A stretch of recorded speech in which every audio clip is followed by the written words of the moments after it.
Hello, Bagram. What? Well, you know, I know it's a little late, but I was in the neighborhood, thought I'd stop by. First of all, I want everybody to give a huge round of applause to your commander, General Joe Dunford. Please give him an outstanding, rousing acknowledgement. I am grateful to him for his leadership of our coalition here in Afghanistan and for his lifetime of distinguished service to the Marine Corps and to America. And can everybody please give it up to Brad Paisley?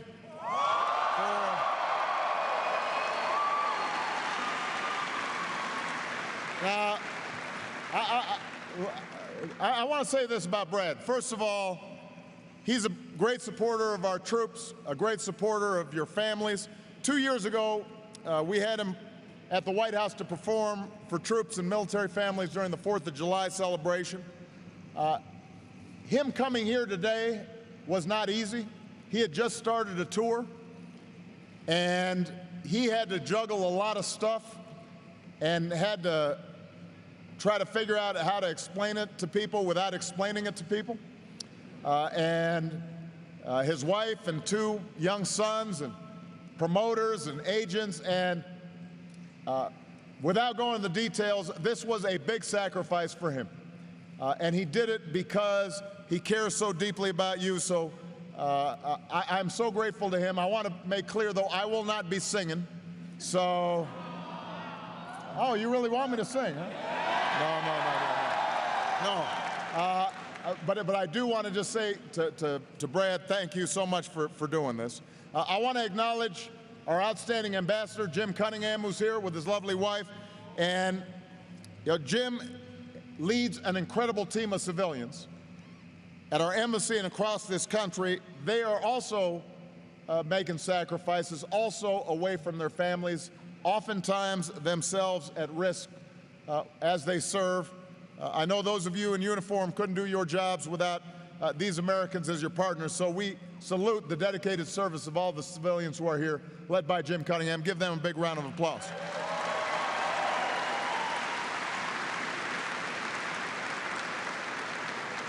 Now, I guess I also should mention that we got a few folks here as part of the 10th Mountain Division.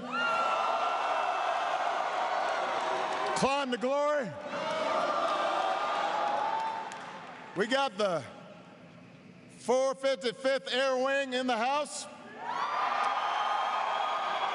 The Task Force Mule Skinners. Task Force Thunder. Task Force Rugged.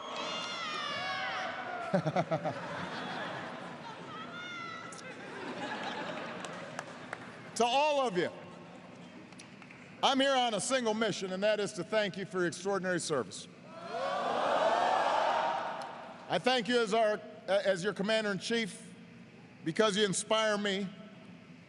Your willingness to serve, to step forward at a time of war and say, send me, is the reason the United States stays strong and free. Of all the honors that I have as serving as president, nothing matches serving as your commander-in-chief. But I'm also here representing 300 million Americans who want to say thank you as well.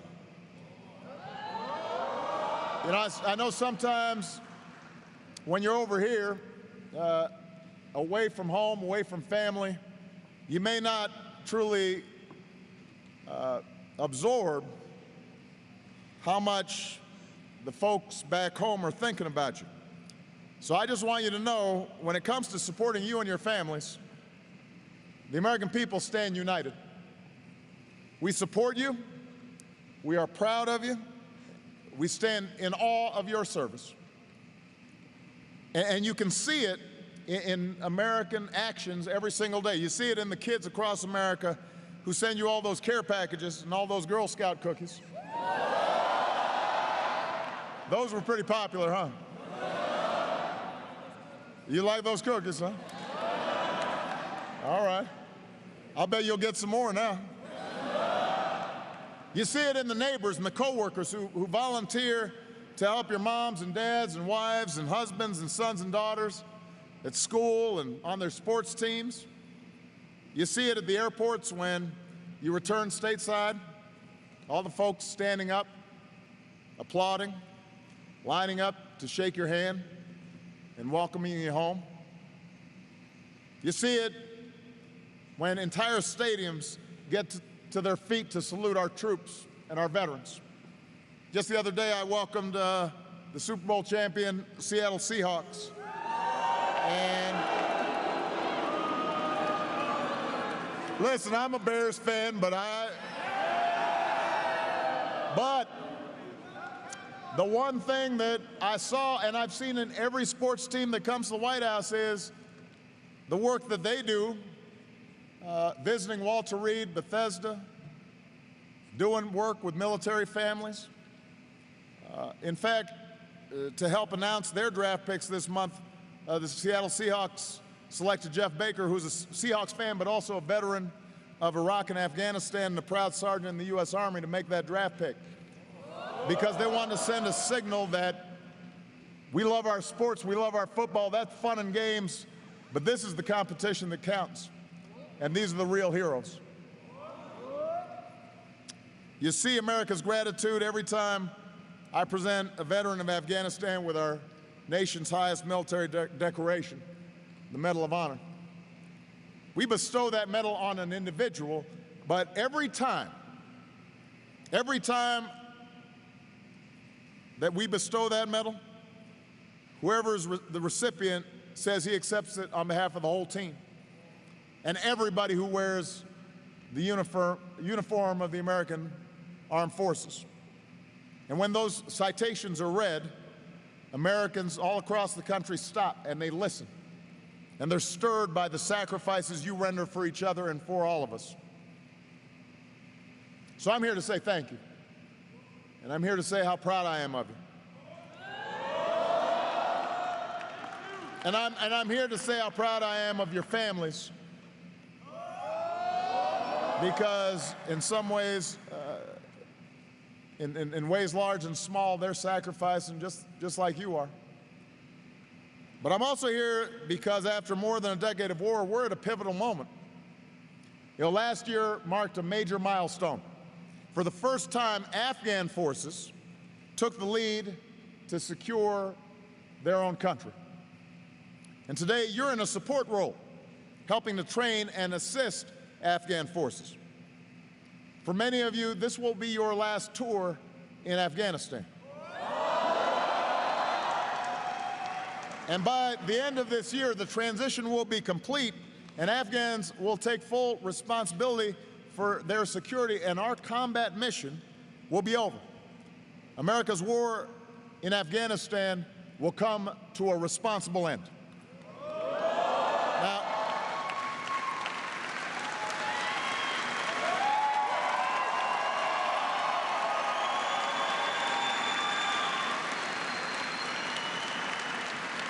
Now that progress is because of you and the more than 500,000 Americans, military and civilian, who've served here in Afghanistan. And I don't want you to ever forget why you are here or how vital your mission is to our national security. Some of you may know, recently I was in New York City, and we were there to dedicate the new 9/11 museum. And I had time to spend with the survivors and with families who lost loved ones and with the first responders who had rushed to the scene, and had a chance to ponder the portraits and the biographies of the thousands who were killed that day, and to think about those who were killed in Pennsylvania and at the Pentagon. And once again, we resolved to never forget what happened on that September day, and to do everything in our power to prevent something like that from ever happening again. That's why you're here. That's why you're here. And I noticed some of you don't remember, because as I was getting a briefing while Brad was singing, I saw a picture of the Twin Towers in the operation room nearby, so I know you don't forget. And 4 years ago, on my first visit to Bagram as president, I laid out our mission.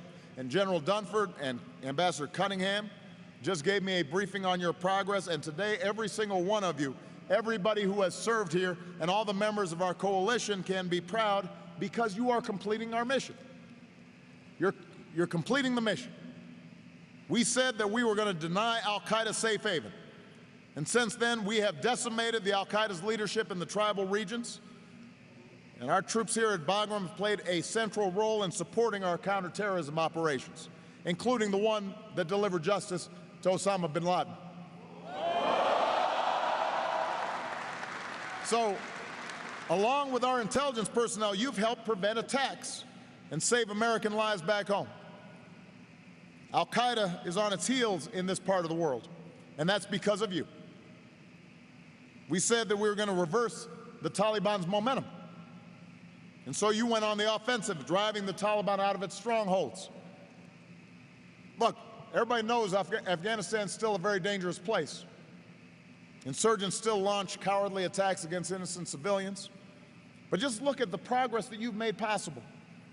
Afghans reclaiming their communities and more girls returning to school.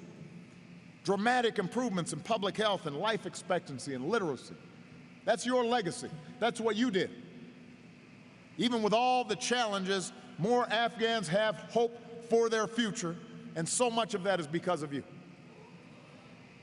We said that we were going to strengthen the capacity of Afghan forces so they could take more responsibility for their own security.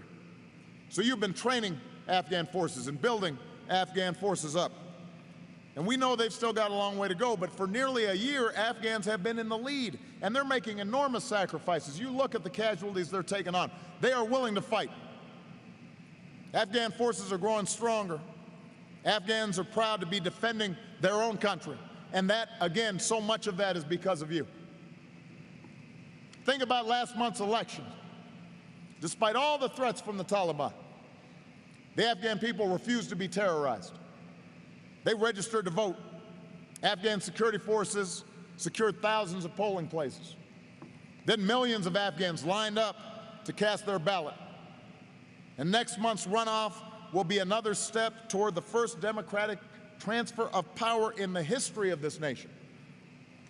That's a tribute to the courage and determination of the people of Afghanistan, but it is also a tribute to you and the sacrifices of so many Americans and our coalition partners, everything that you've done over the years. Now, we know that this progress has come at a heavy price. Tomorrow's Memorial Day. And the bases here in Afghanistan and the towns across America, we will pause and we will pay tribute to all those who've laid down their lives for our freedom. And that includes nearly 2,200 American patriots who made the ultimate sacrifice, that last full measure of devotion right here in Afghanistan. I know you've stood in front of those battle crosses. I know many of you carry the memories of your fallen comrades in your heart today. We will honor every single one of them, not just tomorrow, but forever. And I want you to know our gratitude is shared by the Afghan people. One of Afghanistan's leading women, a member of parliament, recently wrote an open letter. And I don't know if many of you had a chance to see it. She described all the changes that have taken place here, including the millions of girls going to school and pursuing their dreams. And she wrote this. I want you to listen to this. She wrote, "It's been a difficult journey, marked by blood and violence, but we have made significant gains and achievements which would not have been possible without the generous support of the international community, especially the American people." Especially the American people. She's talking about all of you. She's talking about your families. She's talking about those who we've lost. That's the difference and the legacy that you can be proud of. Now, even as our combat mission ends later this year, I want everybody to know in this country and across the region, America's commitment to the people of Afghanistan will endure. With our strategic partnership, we'll continue to stand with Afghans as they strengthen their institutions, as they build their economy, as they improve their lives, men and women and boys and girls. And I've made it clear that we're prepared to continue cooperating with our Afghan partners on 2 security missions, training and equipping Afghan forces and targeting counterterrorism targets against al-Qaeda. And once Afghanistan has sworn in its new president, I'm hopeful we'll sign a bilateral security agreement that lets us move forward. And with that bilateral security agreement, assuming it is signed, we can plan for a limited military presence in Afghanistan beyond 2014. Because after all the sacrifices we've made, we want to preserve the gains that you have helped to win. And we're going to make sure that Afghanistan can never again, ever, be used again to launch an attack against our country. So our combat mission here will come to an end, but our obligations to you and your families have only just begun. The al-Qaeda leadership may be on the ropes, but in other parts of the world, al-Qaeda affiliates are evolving and pose a serious threat. We're going to have to stay strong, and we're going to have to stay vigilant. And fortunately, we got the best led, best trained, best equipped military in human history. And as Commander-in-Chief, I'm going to keep it that way. We're going to stay strong by taking care of your families back home. You know, First Lady Michelle and Vice President Joe Biden's wife Jill have made this their mission because your families serve too. They're heroes on the home front. And so we're going to keep joining forces to make sure more Americans are stepping up to support and honor those extraordinary families. We're going to stay strong by taking care of our wounded warriors and our veterans. Because helping our wounded warriors and veterans heal isn't just a promise, it's a sacred obligation. And as you come home, some of you will return to civilian life, and we want to make sure you can enjoy the American dream that you helped to defend. So with the transition assistance to help you begin the next chapter of your life, that's going to keep America strong. The credentials and licenses to help you find a job worthy of your incredible skills, that will keep America strong. Making sure the post-9/11 GI Bill is in place and delivering for you the kind of education that you have earned, that will keep America strong. And I keep on saying to every company back home, if you want somebody who knows how to get the job done, hire a vet. Hire a vet. Hire a vet.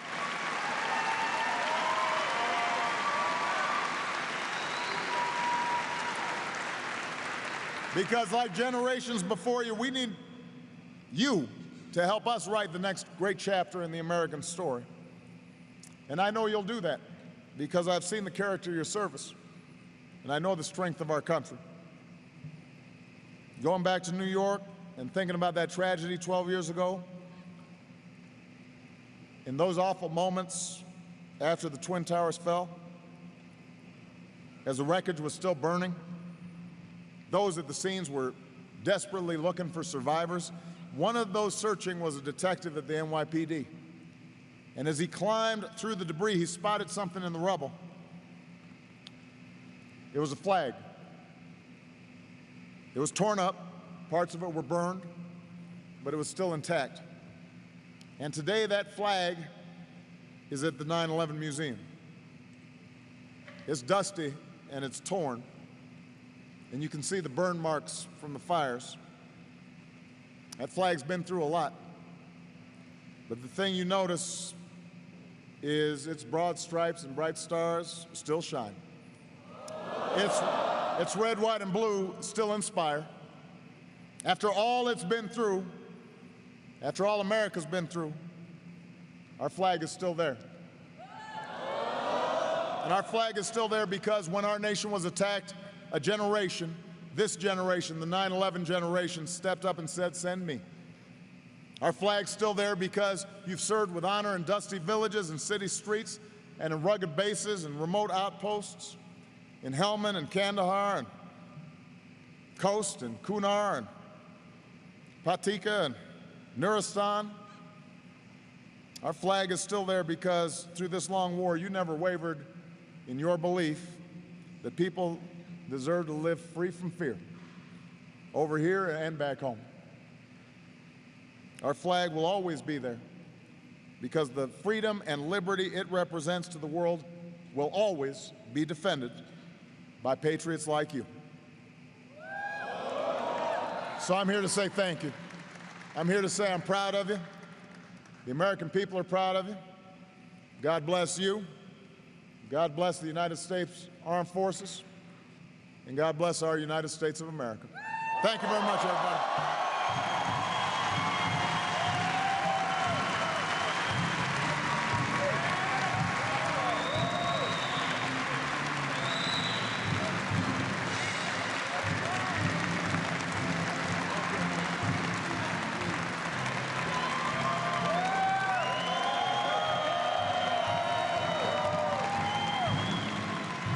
Thank you, everybody.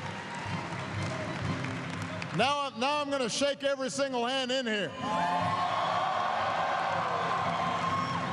Although I may not be able to take a selfie with everybody, but I'll shake every hand. All right? It may take a little time, so be patient.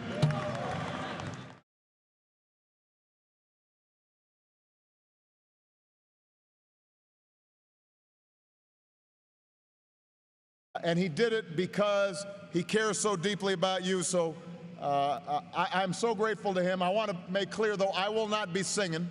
So, oh, you really want me to sing, huh? No. But I do want to just say to Brad, thank you so much for doing this. I want to acknowledge our outstanding ambassador, Jim Cunningham, who's here with his lovely wife. And Jim leads an incredible team of civilians at our embassy and across this country. They are also making sacrifices, also away from their families, oftentimes themselves at risk as they serve. I know those of you in uniform couldn't do your jobs without these Americans as your partners, so we salute the dedicated service of all the civilians who are here. Hello, Bagram!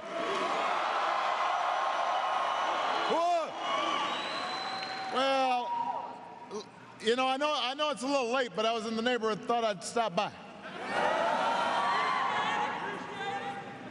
First of all, I want everybody to give a huge round of applause to your commander, General Joe Dunford. Please give him an outstanding, rousing acknowledgement. I am grateful to him for his leadership of our coalition here in Afghanistan and for his lifetime of distinguished service to the Marine Corps and to America. And can everybody please give it up to Brad Paisley, led by Jim Cunningham. Give them a big round of applause.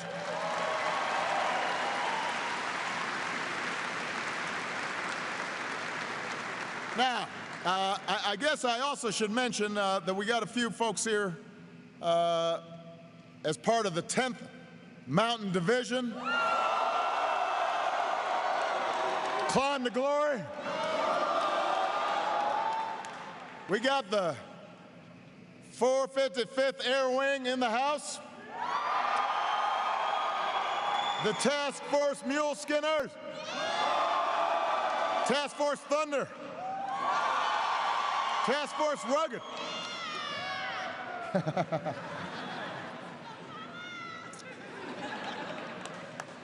To all of you,